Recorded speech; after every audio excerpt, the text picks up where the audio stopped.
Le Flash Info avec le centre de stockage de la Manche. Les négociations ont duré près de 3 heures hier après-midi mais n'ont pas abouti. La direction d'Areva à Hague et les syndicats se sont quittés sur un constat d'échec.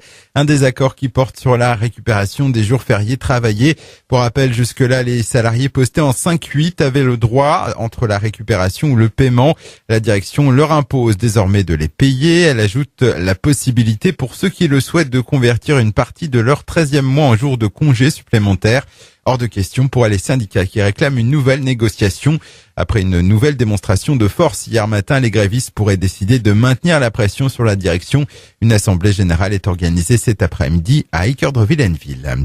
Une scène inhabituelle hier à l'école maternelle de Saint-Aubin de Tergat entre Ducé et Saint-James. Un hélicoptère de la sécurité civile Dragon 50 a atterri en début d'après-midi pour prendre en charge une fillette de 3 ans.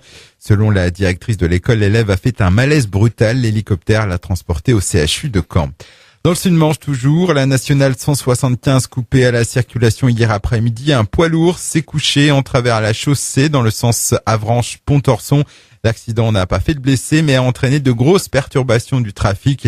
La nationale a dû être fermée dans les deux sens de circulation le temps des opérations de relevage de l'ensemble routier.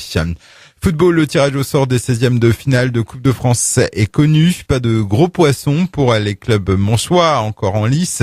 Saint-Lô, évoluant en National 3, recevra les Herbiers, club de National 1.